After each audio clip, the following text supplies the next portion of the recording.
श्रीराम, जय शिवराय. कसे आहात तुम्ही सगळे? आज आपण चाललेलो आहोत गडकोट मोहिमेला, जी की आहे श्री क्षेत्र रायरेश्वर ते श्री प्रतापगड. म्हणजे शिवरायांनी जिथे हिंदवी स्वराज्याची शपथ घेतली तिथून ते शिवरायांनी जिथे अफजल खानाचा वध केला तिथपर्यंत मनामध्ये खूप जास्त उत्सुकता होती आणि हीच उत्सुकता घेऊन आपण श्री क्षेत्र रायरेश्वरच्या दिशेने पुढे गेलो.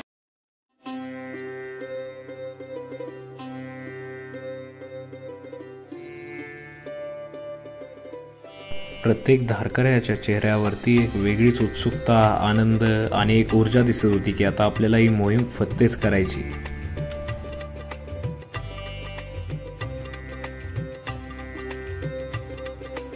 मंडळी, आता आपण फायनल लोकेशनला पोहोचलेलो आहे. हे आपले सगळे धारकरी मित्र आहेत आणि सगळे आता जेवायला बसलेत. मी पण आता काही जास्त बोलत नाही आणि पहिले जेवायला बसतो. जय श्रीराम मंडळी, कसे आहात तुम्ही सगळे? आज आपण आलेलो आहोत गडकोट धारातीर्थ मोहिमेला, जी की आहे श्री रायरेश्वर ते श्री प्रतापगड येथे. आणि मागे तुम्ही बघू शकता, आपल्या मागे आता आहे केंजळगड आणि इकडे मागे आहे श्री क्षेत्र रायरेश्वर. तर ते तुम्ही दाखवू शकता आता मागे. आणि हे सर्व आहेत माझे धारकरी मित्र. तर मग तुम्हाला सर्वांना कसं वाटतंय? मोहिमेसाठी उत्सुकता आहे का नाही तुम्हाला? काही एकदम उत्सुक. तर किती उत्सुकता आहेत सर्व मित्र माझे धारकरी हे तुम्ही बघू शकता. तर चला आता आपण मागे जाऊया. इथे जे बोरचे आपले आहेत त्यांनी चांगल्या प्रकारे इथे नियोजन केलेलं आहे. शिवप्रतिष्ठान हिंदुस्थान मोर विभाग या तर्फे चांगलं इथं नियोजन केलेलं आहे, तुम्ही बघू शकता. आणि म्हणजे ऊर्जा कुठून येते? शिवशंभू यांच्याकडून तर आम्हाला ऊर्जा एकटीच येते, पण आमचे जे गुरुवर्य श्री संभाजी भिडे गुरु जे आहेत त्यांच्याकडूनही आम्हाला खूप सारी ऊर्जा येते की एवढ्या वयात तेही आमच्यासोबत ही मोहीम करणार आहे. 4 दिवसाची आपली एकूण ही मोहीम असणार आहे. मंडळी, आपण हे ट्राय करणार आहोत की आपण गडकोट धारातीर्थ मोहीम सिरीज अशी एक संपूर्ण डिटेल सिरीज काढायची. बरेचसे इथे धारकरी आहेत, म्हणजे लाखो धारकरी आलेले. बाबा, तुमचं नाव काय? ही तुमची कितवी मोहीम आहे? 22वी मोहीम आहे बाबांची. आणि वय किती आहे बाबा तुमचं? वय 1 कमी 80 आहे. ओके, एवढं वय 79 त्यांचं. आणि ते आज आपल्यासोबत मोहिमेला आले. जे 21-20 वर्षाचा मुलगा करतोय ते इतके मोठे असती म्हणजे करू शकतात, एवढं वय आहे त्यांचं. वृद्ध एज मध्ये इथे आज करतायत आपल्यासोबत. खरं तर त्यांना वृद्ध म्हणणं हेच चुकीचं आहे. तेच तरुण आहेत आणि एक खणखरपणे आजही उभे आहेत ते. 22वी मोहिमेत ते नक्की पुढेही असेच येत राहावे हीच मी ईश्वराचरणी प्रार्थना करतो. बाबा, अजून काय सांगू शकता तुम्ही या मोहिमेबद्दल? मोहिमेबद्दल काय चांगलं असते, पोरांचे हातपाय घट राहतो, पुन्हा आपणाला व्यसन लागत नाही. मग काय गावात दारू पिऊन बोंबलत बसायचे. बरोबर. बाबांनी आता आपल्याला सांगितलेलं आहे की काय मोहिमेतनं चांगलं घडू शकतं आणि जर मोहीम नाही केली तर काय, कुठल्या रस्त्याला जातात, तरुण पिढी कुठल्या याला जाते. तर आज खरंच चांगलं वाटतं इथे इतकी युवा शक्ती, म्हणजे मागे तुम्ही बघू शकता कॅमेरामध्ये की इतकी जास्त युवा शक्ती आलेली आहे. संपूर्ण लाखोंचे म्हणजे धारकरी, इथं लाखो धारकरी आलेले आहेत आणि सर्वजण या वाटेकडे वळतायत. हे बघून खरंच कुठेतरी आनंद होतोय. जय श्रीराम मंडळी, इथं आपण जेव्हा येतो तेव्हा अशी जे आपले सैनिक सरदार होते त्यांची इथं इतिहासामध्ये माहिती दिलेली आहे. आणि पूर्ण इथं सजावट आहे आणि वरती आहे रायरेश्वर. आता आपल्यासोबत दादा आहेत इथे. अजूनही म्हणजे मायनाक भंडारी असं इथे नाव एक दिलेलं आहे. आता माहीत नाही तुम्हाला दिसत असेल की नाही. आणि ते अशी माहिती म्हणजे संपूर्ण इतिहासाची जे आपले मावळे सैनिक सरदार होते त्यांची इथे माहिती दिलेली आहे. सुभेदार तानाजी मालुसरे. श्री क्षेत्र रायरेश्वराला जाण्यासाठी 2 वाटा आहेत. आम्ही पायरी वाटेचा वापर केला.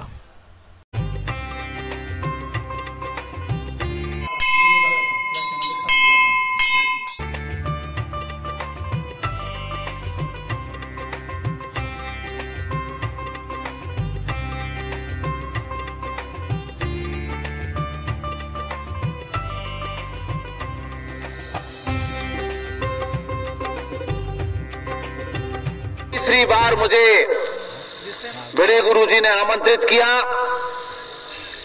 दिल्ली उनका आदेश किया कि आपको आना है. बड़े गुरुजी का अगर आदेश हो तो दुनिया की कोई ताकत टाल नहीं सकती है.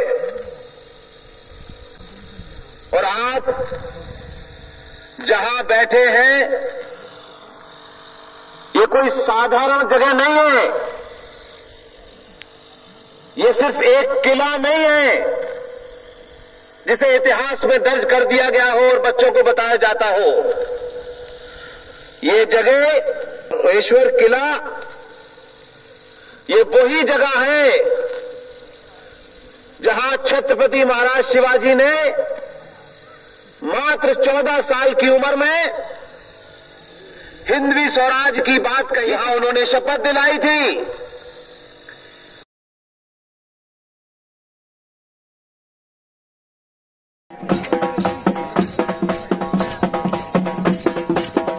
जय श्रीराम जय शिवराय. आता आपण आलेलो आहोत श्री क्षेत्र रायरेश्वर इथे आणि आपली पूर्ण म्हणजे संपूर्ण मंडळी आहेत ते इथं मागे तुम्ही बघू शकता. आणि आत्ताच आपण दर्शन वगैरे घेतले. आपण आत्ता आहोत 8 डिग्री सेल्सिअस मध्ये. तर मग कसं वाटतंय तुम्हाला? छान वाटतंय, वातावरण मस्त आहे. ओम काय सांगणार? काय वाटतंय? चांगलं आहे. सकाळची थंडी पण खूप चांगली आहे. सुशांत काय बोलणार तुम्ही? आता काय सकाळचे 5:30 वाजले आहेत. रायरेश्वरात आपण इथं दर्शन घेतलेलं आहे. तिथं ज्या शिवाजी महाराजांनी शपथविधी घेतली होती स्वराज्य निर्माण करण्यासाठी, काहीच मावळे होते त्यामध्ये इथे येऊन स्वराज्याची निर्माण केली. आणि पहिला इथं शपथविधी घेऊन आपल्या रक्ताचं थेंब टाकून पूर्ण शपथविधी असं घेतले होते महाराजांनी. तिथं खूप सुंदर ही मूर्ती आहे, नाही का, शिवकालीन मंदिर आहे हे. तर सर्वांनी इथं यावं आणि एकदा बघून तर महाराजांनी कसं इथं स्वराज्यासाठी किती कष्ट घेतले आहेत हे तुम्हाला समजेल. तर आता सकाळचे 5:30 ते 5:45 वाजले. सर्वांना आता इथून 4:30 वाजताच ध्वज गेलेला आहे. बाकीचे धारकरी इथं वाट पाहत आहेत, कारण पुढं सगळे मार्गस्थ आहेत सगळे इथं मार्गासाठी वाट पाहत आहेत. एकेरी मार्ग असल्या कारणानं खूप गर्दी आहे. साधारण 1 लाखभर तरी संख्या असेल. 7 रंगाची माती आपल्या इथं. 7 रंगाची माती भेटली का? बघितलं का तुला? भेटेल का आपल्याला आता 7 रंगाची माती? काय वाटते? सांगता येत नाही.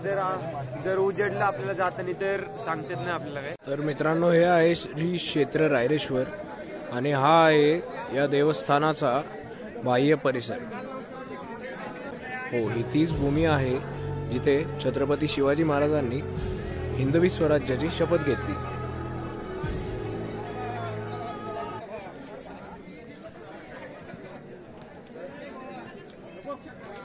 आणि आता तुम्ही बघू शकता कॅमेऱ्यामध्ये की आपले सर्व दारकरी आहेत इथे. मंदिराच्या समोरच श्री शिवरायांची मूर्ती आहे. वयाच्या 14व्या वर्षी श्री शिवरायांनी हिंदवी स्वराज्याची शपथ घेतली. श्री क्षेत्र रायरेश्वराच्या देवस्थानापासून थोडे पुढे गेल्यानंतर आपल्याला ही जिल्हा प्राथमिक शाळा दिसते, जी की श्री क्षेत्र रायरेश्वराच्या पठारावरती स्थित आहे.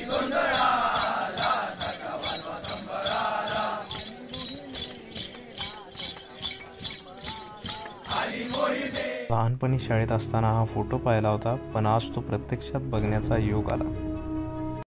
जय श्रीराम मंडळी. आपण आहोत श्री रायरेश्वर क्षेत्र इथे. आणि आता आपले भाऊ म्हणजे माझे मामे भाऊ प्रथमेश कुलकर्णी मला इथे भेटलेत. आणि आमचा गावचा मित्र आपला दादा मोरे तो मला आता भेटलेला आहे. तर आम्ही आता पुढे जाणार आहे. म्हणजे हे दोघं दुसऱ्या दुसरीकडे निघालेत आणि मी दुसरीकडे निघालो. पण मोहिमेत भेट होणं अशा भावंडांची आपल्या हीच तरी खूप मोठी गोष्ट असते. आणि या मोहिमेबद्दल विशेष असा आहे की माझा मामे भाऊ आणि माझ्या आईचा मामे भाऊ दोघं देखील आलेले आहेत. म्हणजे माझा भाऊ आणि मामा दोघं देखील. आणि आपला मित्र पण आलेला आहे. तर खूप चांगलं वाटलं भेटून. आणि अशाच नव्या मोहिमा आपण करत राहू नक्कीच. जय शिवराय, जय श्रीराम.